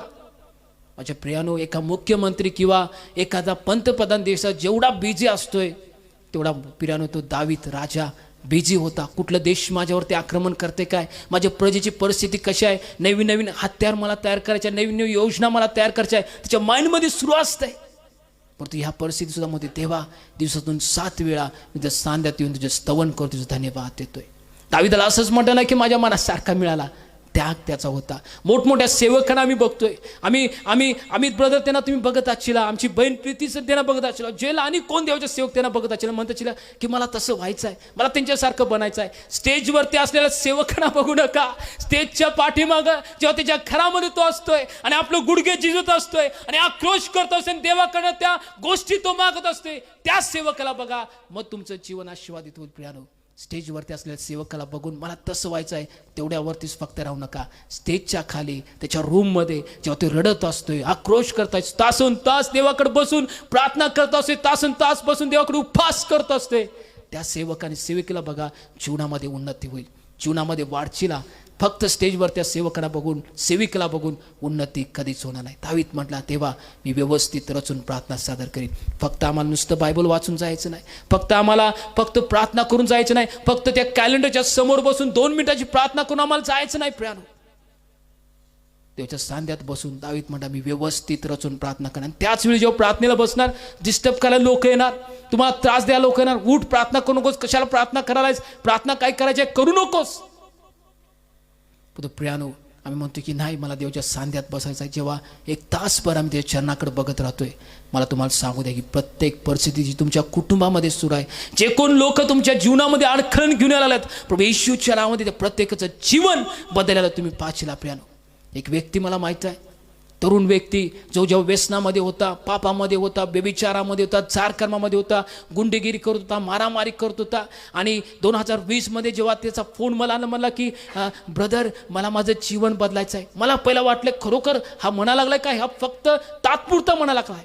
तर मला नाही, मला माझं जीवन बघायचं, मी काय करू, कशा रीतीने प्रार्थना करू. त्याला सांगितलं की अशा रीतीने प्रार्थना करायची आहे. तो व्यक्ती पहाटे 4 ला उठून प्रार्थना करायला सुरुवात केली. प्रार्थना करायला सुरुवात केल्यानंतर त्याची घरची लोक म्हणले अरे झोप रे, तुला काय समजते का नाही, आता प्रार्थना करायची असते काय, आता शहाणा झालास काय. घरची लोक त्याची निंदा करायला, त्याची आई निंदा करायला लागली, त्याचा भाऊ निंदा करायला लागला. पण त्या भावानं आपली प्रार्थना करायची थांबवलं नाही. प्रियानो, प्रार्थना करत राहिला. आज एक देवाचा सेवक म्हणून देवा त्याला वापरून घेताय. एक व्यभिचार करणारा, 4 कर्म करणारा, एक गुंडगिरीमध्ये असलेला व्यक्ती, एक लोकांना मारामारी करणारा व्यक्ती, आज परमेश्वर त्या सेवक म्हणून त्याला वापरून घेताय. आज आमची प्रार्थना आम्ही कशा रीतीने करतोय. दावीद म्हटला तेव्हा स्वतःसुद्धा 5:3 मध्ये मी माझी प्रार्थना सकाळी व्यवस्थित रचून तुला सादर करीन.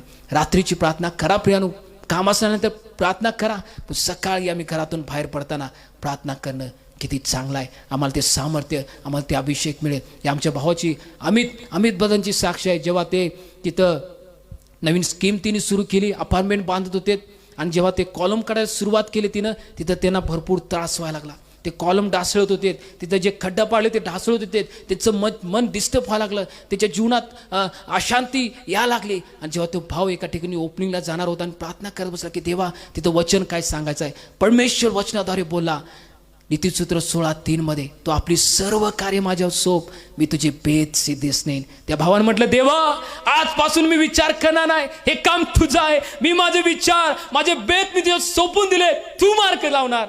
आणि प्रियानो, त्या भावाची आज तुम्ही जाऊन बघा, 3री 4थ्या मजल्यापर्यंत तिची बिल्डिंग उभा राहिल्या. कारण परमेश्वर अद्भुत कार्य करणारा देव आहे. जे कोणत्या सांध्यामध्ये जातात त्याला मागतात की प्रभू मला तू सहाय्य कर, माझी ताकद माझी ज्ञान बुद्धी सर्व व्यर्थ आहे, पण जेव्हा मला तू सहाय्य करशील माझे प्रत्येक मार्ग सरळ होतील. त्या भावाने आपले जीवन परमेश्वराला समर्पित करून त्याच्याकडे हाक मारली. परमेश्वराने सगळे वाकडे सरळ केले. कारण तो उत्तम आमचा देव मार्गदर्शक, उत्तम शिक्षक आम्हाला आहे. तो आम्हाला चालवणारा, तो आम्हाला शिकवणारा, तो आमचा उत्तम आर्किटेक्ट, तो आमचा उत्तम बिल्डर आहे, तो जीवन बांधणारा परमेश्वर आहे. आज काय तुम्ही आपले जीवन त्या परमेश्वराला समर्पित करताय काय? भरपूर लोक उठतात, म्हणतात प्रार्थना करा, फोन करतात ब्रदर प्रार्थना करा, ब्रदर, आमची ही परिस्थिती आहे हो, आमच्या जीवनामध्ये आजार आहे हो, आमच्या जीवनामध्ये समस्या आहे हो, आमच्या जीवनामध्ये संकट आहे हो. ब्रदर प्रार्थना करा, सिस्टर प्रार्थना करा. इतर सेवकांना ते प्रार्थना विनंती देतात. प्रियानो, धन्य. आम्ही म्हणत नाही की तुम्ही प्रार्थना विनंती देऊ नका. प्रत्येक सेवक त्यासाठी नेमलाय, लोकांसाठी रडण्यासाठी, आक्रोश करण्यासाठी. पण तुम्हाला सांगू द्या, आज एक प्रश्न तुमच्या जीवाला मला विचारू द्या. तुम्ही किती वेळ प्रार्थना करताय तुमच्या समस्येसाठी, तुमच्या संकटासाठी? देवाचा सेवक उपास प्रार्थनेमध्ये तुमच्यासाठी प्रार्थना करत असेल, तुम्ही तुमच्या समस्येसाठी, तुमच्या कुटुंबामध्ये, तुमच्या लेकराच्या जीवनामध्ये मुक्तता यावी, परमेश्वर तुमची प्रत्येक परिस्थिती बदलावी, तुम्ही किती उपवास धरून प्रार्थना केलेल्या आहेत? तुम्ही किती तासून तास बसलाय देवाकडे रडा लागलाय? देवाच्या सेवकाला सुद्धा तू प्रार्थना कर आणि मी घरामध्ये बसून बिर्याणी खाणार. तू प्रार्थना कर, मी फिरायला जाणार. तू प्रार्थना कर, मी ट्रिपला जाणार. तू प्रार्थना कर, मी बाहेर एन्जॉय करणार. आमची परिस्थिती जर बदला पाहिजे प्रियानो, मला तुम्हाला सांगू द्या, प्रार्थना करणारे व्यक्ती तुम्ही व्हा. तुम्ही प्रार्थना करणारे व्यक्ती व्हा. परमेश्वर परिस्थिती बदलाशिवाय राहणार नाही. आम्ही फक्त प्रार्थना करतोय, थोड्या वेळ, 2 मिनिटाची प्रार्थना, 5 मिनिटाची प्रार्थना, रात्री आल्यानंतर प्रार्थना, सकाळची प्रार्थना करणं किती चांगलं आहे प्रियानो. प्रार्थना मी बघितलं, पहिला मुद्दा मी बघितला की सकाळी व्यवस्थित रचून त्या देवाला प्रार्थना सादर करणं किती चांगलं आहे. दुसरा आम्ही मुद्दा बघूया की विश्वास धरून. मत्तई याचा 21 अध्याय आणि 22 वचन काय सांगतंय? मत्तई याचा 21 अध्याय आणि 22 वचन. आणि तुम्ही विश्वास धरून प्रार्थनेत जे काही मागाल ते सर्व तुम्हास मिळेल. दुसरा मुद्दा सांगते प्रियानो, वचन सांगते की प्रार्थना करत असताना विश्वास धरून प्रार्थना करा की होय देवा, तो आमचा जिवंत देव आहे. प्रियानो, आमचा देव इब्री लोकास 13:8 मध्ये वचन सांगतो, तो काल, आज आणि युगानुयुग सारखाच आहे. जो अलिशाचा देव होता, जो एलियाचा देव होता, यशया इर्म्याचा देव होता, पौल पेत्राचा देव होता, जे सेवक आतापर्यंत प्रार्थना करतात त्या सेवकांचा जो देव, तो तुमचा आणि माझा देव आहे. पण वचन सांगते की जेव्हा प्रार्थना तुम्ही करताय, विश्वासानं प्रार्थना करा की तेव्हा होय, जी प्रार्थना करू त्या प्रार्थनेचं उत्तर तू देणार. परिस्थिती कठीण आहे, परिस्थिती अशक्य आहे, अवाक्याच्या बाहेर आहे, ताकदीच्या पलीकडे आहे, ज्ञानाच्या पलीकडे आहे. पण तू जेव्हा प्रभू त्या सांध्यामध्ये येणार, मी बसणार, मी आक्रोश करणार, मी ओरडणार, मी तुझ्याकडे अश्रू ढालणार, परिस्थिती तू बदलणारा देव आहेस. परिस्थिती तू नक्कीच बदलणार, नक्कीच बदलणार. आमच्या ताकदीच्या पलीकडे असते परिस्थिती बदलणार. आणि परमेश्वर परिस्थिती बदलते. प्रिय वचन सांगते, जेव्हा प्रार्थना करताय विश्वास धरा. सैतान येईल आणि कानात म्हणाल, मनात सांगल, अरे काय प्रार्थना करायलायस, परिस्थिती बदलणार नाही, अरे काय मागायला लागलायस, हे अशक्य आहे. पण तू सैतानाला सांगा की अशक्य गोष्टी शक्य करणारा आमचा देव आहे, आमची परिस्थिती बदलणारा आमचा देव आहे. मार्क याचा 11 अध्याय आणि 24 वचन काय सांगते? मार्क याचा 11 अध्याय आणि 24 वचन. म्हणून मी तुम्हाला सांगतो, तुम्ही प्रार्थना करून जे काही मागाल ते आपल्याला मिळालेच आहे असा विश्वास धरा, म्हणजे ते तुम्हाला मिळेल. येशू ख्रिस्त म्हणतात की जे काही प्रार्थनेमध्ये तुम्ही मागाल, विश्वास धरा की तुम्हाला मिळालेच, ते प्राप्त झाले. यायले नाही, ते याले नाही, ते उत्तर येणार नाही, तर आले, ऑलरेडी तुमच्या जवळ आहे. फक्त बघायचे नेत्र ते पाहिजेत, समजण्याचा तो आत्मा पाहिजे, ते जाणून घ्यायचं ते अंतःकरण पाहिजे की देवानं माझ्यासाठी उत्तर पाठवलेलं आहे, देवानं माझ्यासाठी सैतानाचं राज्य हलवलंय, देवानं माझ्यासाठी मिराकल्स पाठवलेले आहेत. ते बघण्याचे नेत्र पाहिजेत, ते ऐकण्याची ती ताकद पाहिजे, ते कान पाहिजेत, ते समजण्याची ती बुद्धी पाहिजे. प्रियानो, वचन सांगते मार्क 11:24, प्रार्थनेमध्ये जे काय मागाल तुम्हाला प्राप्त झाले. जे लोकांचे फोन येतात आणि म्हणतात, ब्रदर ही परिस्थिती आमच्या जीवनामध्ये बघा, आमचा भाऊ काय उठणं झालाय, आमच्या जीवनामध्ये बघा कोरोनानं गाठलेला आहे, आमच्या मुलगाचं जे श्वासाची लेवल कमी झाली, प्रार्थना करा. ब्रदर, जेव्हा प्रार्थना करत असतोय, देवाकडे विनंती करत असतोय, सैतान म्हणतोय, अरे काय प्रार्थना करायला असतो, आता काही जगणार नाही, तो काय आता जिवंत राहणार नाही. पण तो आम्ही विश्वासाने सांगतो की देवा, त्या भावाला तू हील केलंस, बाहेर काढलंस, म्हणून धन्यवाद देतो. आणि प्रियानो, परमेश्वर मिराकल्स करतोय. जेव्हा मी प्रार्थना करतोय प्रियानो, विश्वास धरून प्रार्थना केली की देवा माझ्या प्रार्थनेचं उत्तर नक्कीच देणार, मिराकल्स नक्कीच करणार. पुढे वचन काय सांगते? स्तोत्रसंहिता 91:15 मध्ये, तो माझा धावा करील तेव्हा मी त्याला उत्तर देईन. परमेश्वर तिथे तयार आहे, देवबाप नुसतं तयार आहे. कोण आलंय माझ्या सांध्यामध्ये, कोण माझा मुलगा येतोय, कोण माझी मुलगी यायला लागलाय. सकाळी जेव्हा तुम्ही उठायचं असते त्या बेडजवळ येशू ख्रिस्त उभा राहतोय, माझा मुलगा आत्ता माझ्या जवळ येईल. माणूस व्यक्ती उठतोय, बाथरूममध्ये जातोय, ब्रश घासतोय, देवा तिथंच बेडरूममध्ये जी वाट बघायला आहे, माझा मुलगा यायला लागला, येईल प्रार्थनेला वाट बघायला लागलाय.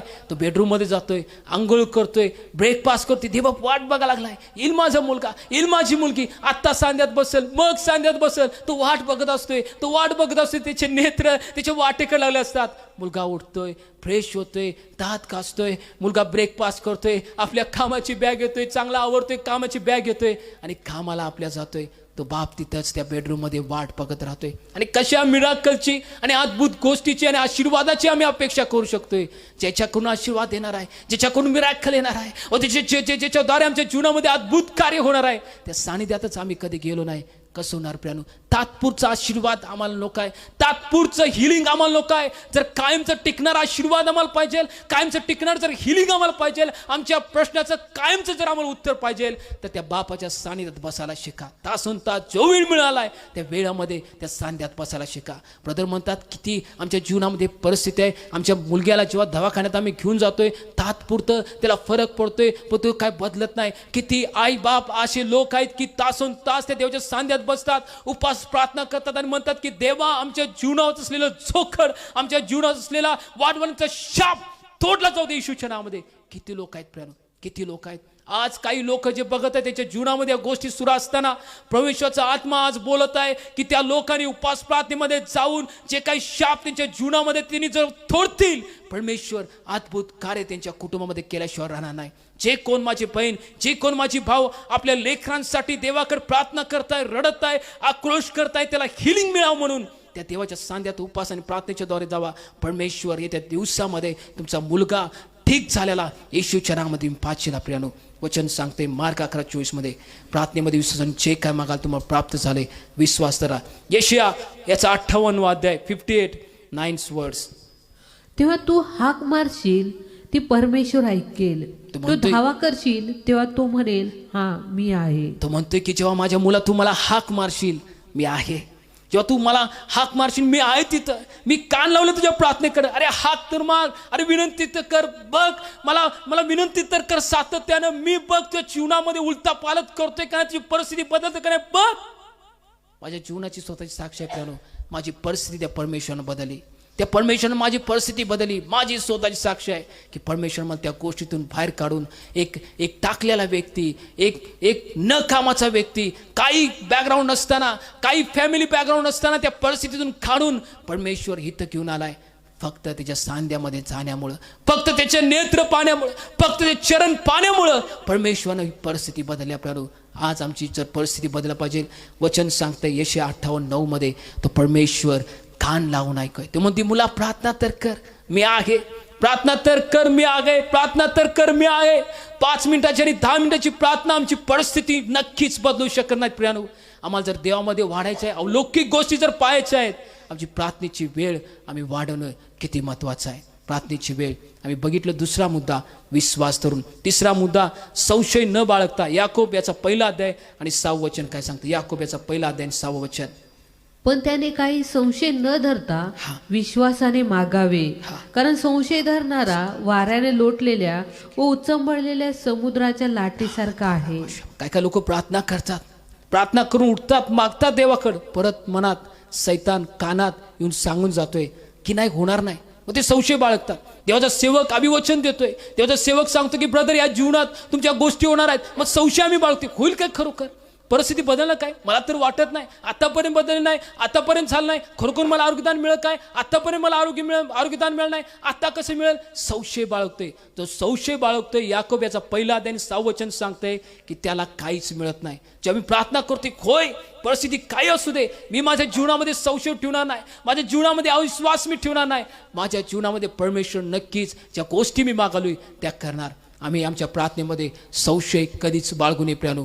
विश्वास धरून संशय न बाळगता आम्ही प्रार्थना करणारी प्रत्येक प्रार्थनेचं उत्तर देबाप देणार म्हणजे देणार. परत सांगतो, सैतान येणार, सांगणार कानामध्ये, होणार नाही. तुझी प्रार्थना करायलास तासून तास उपास प्रार्थनेमध्ये बसलायस, तुझ्या मिनिस्ट्रीमध्ये तुला उन्नत येणार नाही. आणि जे लोक आपल्या मिनिस्ट्रीसाठी प्रार्थना करायला वर्ष ते जे लोक कितीतर दिवस उपास प्रार्थनेमध्ये जाऊन त्यांना मिनिस्ट्रीमध्ये ब्रेक थ्रू मिळावा, म्हणजे लोक आज प्रार्थना करतायत, जे लोक पाहत आहेत, येशू ख्रिस्ताच्या नावामध्ये मला तुम्हाला सांगू द्या, तुमचं मन तुमच्या प्रार्थनेवरती तुम्ही संशय धरू नका. परमेश्वर या दिवसामध्ये तुमच्या नेत्रांत तुम्ही पाचिला, तुमची मिनिस्ट्री गोल झालेली, परमेश्वर तुमच्या पुढे दार उघडलेलं, परमेश्वर तुमच्या मिनिस्ट्रीमध्ये अद्भुत कार्य करताना, मिराकल करता तुम्ही पाचिला. आणि माझ्या भावा, मला तुला सांगू दे, जी तू प्रार्थना करत आहेस, परमेश्वर त्या प्रार्थनेचा आदर करताय, परमेश्वर त्या प्रार्थनेचा आदर करताय. देवाचे एक मानसेवक एका विशिष्ट गोष्टीसाठी प्रार्थना करतो की देवा, ही गोष्ट मला पाहिजे. 7 वर्ष त्या गोष्टीसाठी देवाकडे प्रार्थना करतो. ते पहिला वर्ष प्रार्थना केली, उत्तर मिळालं नाही. 2 वर्ष प्रार्थना केली, उत्तर मिळालं नाही.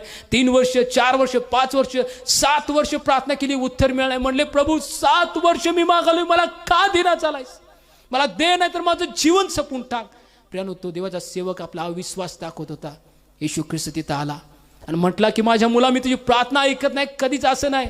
बघ, ह्या दिवशी, ह्या वारी, ह्या तारखेला, ह्या वेळी ही तू प्रार्थना केली होती. 7 वर्षामध्ये केल्या त्या सेवकानं प्रार्थना त्या देवानं दाखवल्या. या तू प्रार्थना केल्यास आणि मी तुझ्यासाठी उत्तर नक्कीच ठेवलेलं आहे. माझ्या भावा, जे सेवा कार्यासाठी जो भाव प्रार्थना करताय की माझ्या सेवा कार्यामध्ये ब्रेक थ्रू मिळू दे, प्रभू येशू ख्रिस्ताच्या नावामध्ये येत्या दिवसामध्ये त्या जीवनामध्ये ब्रेक थ्रू झालेला बघशील. प्रार्थनेमध्ये आपल्या खंड पडू नको. उपवास प्रार्थनेमध्ये बसून जो प्रार्थना करायला आपल्या प्रार्थनेमध्ये खंड पडू देऊ नको. मिराकल्स ज्या मिनिस्ट्रीमध्ये तू बघशील, येशूच्या नावामध्ये वचन सांगतंय याकोब 1:6 मध्ये, संशय न बाळगता प्रार्थना करणं किती चांगलं आहे. संशय न बाळगता जी प्रार्थना परमेश्वर आम्ही सादर करतोय, विनंती करतोय, संशय त्याच्यामध्ये नसावा. मत्तई याचा 14 अध्याय आणि 31 वचन काय सांगते? मत्तई 14:31. येशूने तक्षणी हात पुढे करून त्याला धरले व म्हटले, अरे अल्पविश्वासी, तू संशय का धरला? काही लोकांच्या जीवनामध्ये जेव्हा ते प्रार्थना करत असतात, परमेश्वर त्याच्या जीवनामध्ये उत्तर पाठवतोय, त्याच्या जीवनामध्ये आशीर्वाद पाठवतोय, त्याच्या जीवनामध्ये अशक्य गोष्टी शक्य झाल्या ते पाहतात, अलौकिक गोष्टी पाहतात आणि त्या गोष्टीमध्ये ते चालत असतात, तो आशीर्वाद घेऊन जात असतात. पण काही अंतर गेल्यानंतर त्यांच्या जीवनामध्ये अविश्वास यायला सुरुवात होते. भोवताल असलेली परिस्थिती बघून, जसा पेत्रानं वादळ बघून, काळोख बघून तो घाबरला. आपली दृष्टी ज्या येशूकडे त्याने लावली होती, आपली नजर त्यानं फिरवली, त्या वादळाकडे बघितलं, त्या परिस्थितीकडे बघितलं, संशय मनात आला आणि बुडायला लागला. काही लोक त्याच्या जीवनामध्ये दिलेला आशीर्वाद परमेश्वर ते घेऊन जात असताना आपली नजर परमेश्वराकडे हटवतात आणि जेव्हा नजर हटवतात, सैतान त्याच्या जीवनामध्ये संशय टाकतोय. भरपूर लोक आज त्यांच्या जीवनामध्ये जे लोक पाहत आहेत, देवाने त्याच्या जीवनामध्ये मिराकल्स करून, अद्भुत कार्य करून त्यांना भरपूर गोष्टी देऊन आशीर्वाद केलेला आहे, परंतु आज त्यांच्या जीवनामध्ये संशय आलेला आहे. का? कारण त्यांचं नेत्र त्या परमेश्वराकडे नसताना ते नेत्र परिस्थितीकडे पाहत आहेत. त्याचे नेत्र त्या परिस्थितीकडे लागले.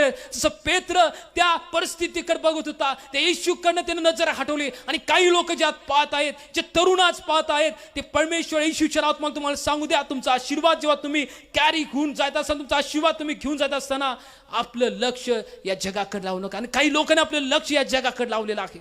ते जगाकडे बघत आहेत, समोर असल्या त्या पित्याकडे न पाहता समोर आल्या परिस्थितीकडे बघून आपल्या जीवनामध्ये संशय ते बाळगत आहे. काय माझ्या जीवनामध्ये होईल? काय होय? खरोखर झाले? खरोखर माझी परिस्थिती बदलल्या काय? होय असे जे लोक विचार करतायत, मला तुम्हाला सांगू द्या, आपलं नेत्र या जगाकडून हटून पुन्हा त्या पित्याकडे लावा. तुमच्या जीवनामध्ये जो आशीर्वाद तुम्ही घेऊन झालाय त्याच्यामध्ये मल्टिफाय झालेला तुम्ही बघशील. विचार करू नका की ज्या गोष्टी मी करालोय खरोखर मी राईट केल्यात काय, खरोखर मी राईट केल्यात काय. संशय मनामध्ये ठेवू नका. त्या पित्याकडे लक्ष लावा. वादळ किती असेल, काळोख किती असतील, महापूर किती येतील, परंतु त्या प्रत्येक परिस्थितीमध्ये तुम्ही बुडणार नाही, कारण येशू ख्रिस्ताकडे तुमची नजर आहे. येशू ख्रिस्ताकडे तुमची नजर आहे. पुढे वचन काय सांगते प्रियानो?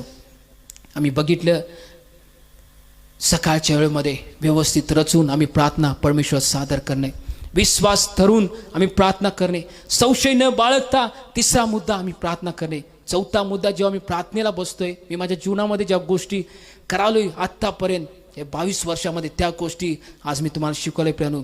4था मुद्दा जो आहे, येशूच्या नावात. काही लोक प्रार्थना करतात, काही लोक प्रार्थना करत असताना म्हणतात की देवाच्या नावात मागतो, काही लोक म्हणतात की तुझ्याच नावात मागतो. पण जोपर्यंत प्रार्थना आमची येशूच्या नावात संपत नाही, ती प्रार्थना ग्रँटेबल होत नाही प्रियानो. जेव्हा कधी प्रार्थना करताय ते म्हणा, येशूच्या नावात मी प्रार्थना करतो, येशूच्या महान नावात प्रार्थना करतो, येशू ख्रिस्ताच्या नावात प्रार्थना करतो. जेव्हा आमची प्रार्थना संपतोय, देवाच्या नावात, तुझ्याच नावात प्रार्थना अशी कधीच नसावी प्रियानो. येशूच्या नावामध्ये सामर्थ्य आहे. येशूच्या नावामध्ये प्रत्येक प्रार्थना मान्य केली जाते. वचन सांगते 1 योहान याचा 2 अध्याय आणि 1 वचन. का आम्ही येशूच्या नावातच प्रार्थना करावी? का आम्ही संपवताना का म्हणावं की येशूच्या नावातच मी प्रार्थना करतो? भरपूर लोकांना प्रश्न असतात. का आम्ही म्हणावं की येशूच्या नावातच प्रार्थना करावी? 1 योहान याचा 2 अध्याय आणि प्रियानो 1 वचन काय सांगते? 1 योहान याचा 2 अध्याय आणि 1 वचन. अहो माझ्या मुलांनो, तुम्ही पाप करू नये म्हणून हे मी तुम्हास लिहितो. जर कोणी पाप केले तर नीतिसंपन्न असा जो येशू ख्रिस्त तो पित्याजवळ आपली कैवारी आहे. प्रियानो, काय येशूच्या नावात आम्ही प्रार्थना करावी? कारण येशू ख्रिस्त पित्याच्या जवळ बसून तो मध्यस्थी करायला तो कैवार आहे. भूतलावरती जसा पवित्र आत्मा, सत्याचा आत्मा, कैवारी आत्मा आम्हाला शिकवायलाय, मार्गदर्शन करायलाय, जसा एक दुसरा कैवारी जो स्वर्गामध्ये बसून पित्याच्या उजवीकडे बसून 1 योहान 2 अध्याय 1 वचनाप्रमाणे तो आमच्यासाठी कैवारी करायलाय. पित्या त्यांना क्षमा कर, पित्या ते बदलतील, पित्या त्याच्या जीवनामध्ये या गोष्टी झाल्या पाहिजेत, ते कैवारी करायला लागलाय. तो मागालाय, सैतान येतोय, दोष लावतोय, नाही त्याला मारून टाक, त्यानं असं केलंय, त्याच्यावरचं कुंपण काढून टाक. तर येशू म्हणतोय नाही पित्या त्याला क्षमा कर, नाही पित्या त्याच्यावरती दया कर, नाही पित्या त्याच्या कुटुंबावरती दया कर. येशू ख्रिस्त कैवारी करायलाय. का आम्ही त्याच्या नावात प्रार्थना करावी? पुढे वचन सांगतंय योहान याचा 14 अध्याय 13 आणि 14 वचन. पुत्राच्या ठायी पित्याचे गौरव व्हावे म्हणून तुम्ही जे काही माझ्या नावाने मागाल ते मी करीन. तुम्ही माझ्या नावाने माझ्याजवळ काही मागाल तर मी ते करीन. योहान याचा 14 अध्याय 13 आणि 14 वचन सांगतं, माझ्या नावात जे काय मागाल ते मी करीन. जे काय मागतोय येशूच्या नावात मागा. जे काय मी प्रार्थना करतोय येशूच्या नावात. प्रार्थना संपताना फक्त देवा तुझ्या नावात, तुझ्याच नावात न म्हणता प्रार्थना म्हणा येशूच्या नावात, येशूच्या नावात.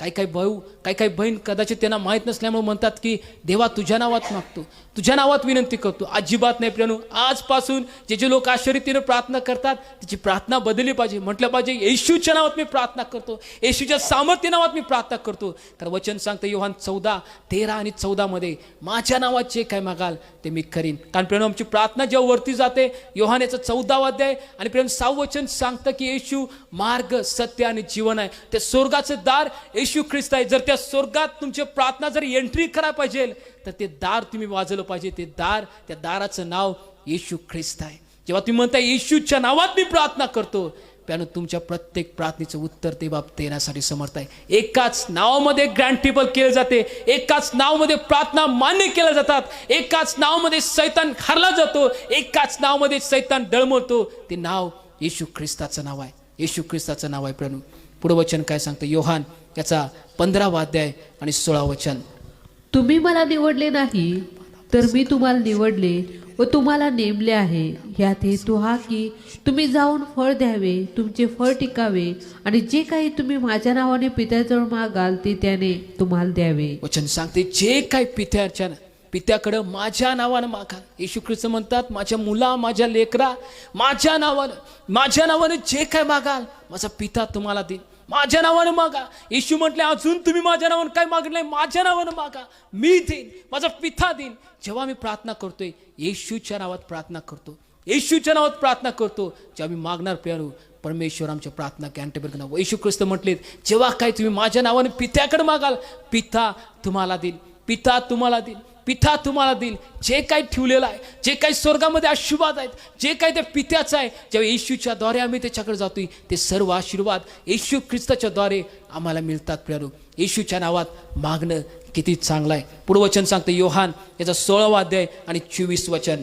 तुम्ही अजून माझ्या नावाने काही मागितले नाही. मागा म्हणजे तुम्हास मिळेल, ह्यासाठी की तुमचा आनंद परिपूर्ण व्हावा. यस, वचन सांगते की माझ्या मुला योहान 16:14 मध्ये माझ्या नावानं तुम्ही अजून काय मागितलं नाही, माझ्या नावानं मागा. काही लोकांच्या ज्या प्रार्थना मान्य होत नसते प्रियानो, प्रार्थना आपल्या चेक करा. प्रार्थना करताना तुम्ही म्हणताय काय शेवटला येशूच्या नावात मागतो का देवाच्या नावात मागतो, तुझ्याच नावात मागतो. ही प्रार्थना आमची बदलण्याची वेळ आहे प्रियानो. येशू तुझ्या नावात मागतो, येशूच्या नावात मागतो. जेव्हा मी प्रार्थना करणार वचन सांगते तुम्ही माझ्या नावात अजून काय मागितलंय येशूच्या नावात मागा, तुमचा आनंद परिपूर्ण होईपर्यंत मी तुम्हाला देईन. वचन सांगतं भरपूर लोक प्रार्थना करतात तुझ्याच नावात मागतो, देवाच्या नावात मागतो. जेव्हा अशी प्रार्थना करणार प्रियानो आमच्या प्रार्थनेचं उत्तर आम्हाला मिळणार नाही. जर प्रार्थनेचं उत्तर मिळालं पाहिजे येशूच्या नावात मी प्रार्थना करतो जेव्हा मागणार तेव्हा ग्रँटेबल करणार. पहिलं आम्ही बघितलं सकाळच्या वेळेमध्ये व्यवस्थित रचून, दुसरं बघितला विश्वास धरून, तिसरं बघितलं संशय न बाळगता, चौथा मिळेल की येशूच्या नावामध्ये. पाचवा मुद्दा काय सांगतो आपण बघूया. लूक याचा 10वा अध्याय आणि 19 वचन. पहा, मी तुम्हाला साप व विंचू ह्यांना तुडवण्याचा व शत्रूच्या सर्व शक्तीवरचा अधिकार दिला आहे. तुम्हाला काही एक बाधणार नाही. काय काय लोकांची जेव्हा मी प्रार्थना बघतोय आणि त्याला म्हणतोय की या आजारासाठी, भाऊ आजार आहे त्यासाठी प्रार्थना करा, किंवा याच्या जीवनामध्ये सैतान कार्य करायला त्यासाठी प्रार्थना करा. काही लोक अशी प्रार्थना करतात की देवा या भाऊच्या जीवनामधला सैतान निघून जाऊ दे. अरे देवबाप म्हणतोय लूक 10:19 वाच जा. लेकरा जरा वाच, बायबल उघड, लूक 10:19 वाच. देव म्हणतात तुला अधिकार मी दिलाय, तुला अधिकार दिलाय, तू त्याला धमकव, तू त्याला काढून टाक. आमच्या दाराच्या बाहेर जेव्हा पिरानू जेव्हा कुठली गोष्ट येत असेल, जनावर येत असेल, तेव्हा आम्ही म्हणतोय लेकरांना की काठी घेतोय आणि जा मार जा त्याला. मुलगा म्हणतो नाही बाबा तुम्ही मारा. मुलगा आमचे काठी घेतोय आणि जाऊन मारतोय. प्रियानो, येशू ख्रिस्त म्हणतात की लूक 10:19 प्रमाणे मी तुम्हाला अधिकार दिलाय. जेव्हा कधी एका व्यक्तीसाठी तुम्ही प्रार्थना करताय प्रियानो, येशूच्या नावात तुम्ही त्याला धमकायला शिकायचे. सैतान कार्य त्याच्या जीवनामध्ये शिकलेलं आहे. सांगायचं वचन कन्फेस करायचं. काय काय लोक प्रार्थना करतात, प्रार्थनेमध्ये वचन आम्ही बोललं किती चांगलं आहे, वचन कोट केलं राहिलं पाहिजे. जेवढं वचन तुम्ही कोट करणार, जेवढं वचन तुम्ही बोलणार, भले तुम्हाला अध्याय माहीत नसतील पण तू वचन बोलत राहा. ज्या ज्या प्रार्थना तुम्ही करताय वचन बोलत राहा. मागा म्हणजे मिळेल. योहान 14:14 माझ्या नावात जे काय मागाल, इर्म्या 33:3 जे काय वचन तुम्हाला माहीत आहे त्यासाठी वचन वाचणं, पाठ करणं किती चांगलं आहे प्रभू. ते वचन तुम्ही कोट करा. भले तुम्हाला अध्याय माहीत नसतील पण तू वचन प्रार्थनेमध्ये वापरायला सुरुवात करा. कारण देवाला मी सांगू शकते, देवा तूच लिहून दिलेस, ह्या तूच वचन लिहून दिलेस बघ, आणि या वचनाच्या आधारे माझी प्रार्थना तू मान्य कर. आम्ही देवाकडे सांगू शकतो. प्रभू वचन सांगते लूक 10:19 अधिकार वापरून प्रार्थना करा. अधिकार वापरून प्रार्थना करतोय काय का म्हणते देवा या सैतानाला काढ. देवा म्हणते अरे मी तुला अधिकार दिलाय, तू वापर अधिकार आणि त्या सैतानाला धमकव. निर्गम याचा 14वा अध्याय आणि 15-16 जेव्हा वचन वाचते प्रियानो, यार्देन जेव्हा तांबडा समुद्र पुढे होता, फारोचं सैन्य पाठीमागं होतं, तिथं मोशे होता आणि धावा करा परमेश्वरला की देवा काय आता करायचं, काय ना आम्हाला शिकव. देव काय त्याला म्हणते प्रियानो बघूया. निर्गम याचा 14वा अध्याय 15 आणि 16 वचन. मग परमेश्वर मोशेला म्हणाला, माझा धावा करीत काय बसलास? इस्रायल लोकांना सांग की पुढे चला. तो आपली काठी उचलून आपला हात समुद्रावर उगार व त्यांचे 2 भाग कर, म्हणजे इस्रायल लोक भर समुद्रातून कोरड्या भूमीवर चालतील. देवा म्हणला मोशेला अरे काय धावा करायलायस, काय विनंती करायलायस? अधिकार दिलाय ना, काठी दिला ना, तो अधिकार आहे ना, वापर आणि समुद्र धुबाग. धावा करत बसू नकोस. आम्हाला देवाना अधिकार दिलेला असतोय परंतु आम्ही धावा करत बसतोय, विनंती करत बसतोय. देवा म्हणते अरे अधिकार वापर, शैतानाला धमकायचा अधिकार वापर. लूक 10:19 पण तुला अधिकार दिलाय. याकोब 4:7 प्रमाणे तुला अधिकार दिलाय. रोम 16:20 प्रमाणे तुला अधिकार दिलाय. वापर अधिकार, धमकावते सैतानाला. आम्ही धावा करत बसतोय. देवा म्हणला मोशेला अरे धावा काय करत बसलायस? काठी तुझ्या हातामध्ये आहे, अधिकार वापर, समुद्राला ते धुबाग. आणि प्रियानो त्याचा अधिकार त्याने वापरला. वचन जर आम्ही पुढे वाचलं तर समुद्र भागला. पुढे वचन काय सांगते? प्रेषित याचा 3रा अध्याय आणि 6वं वचन.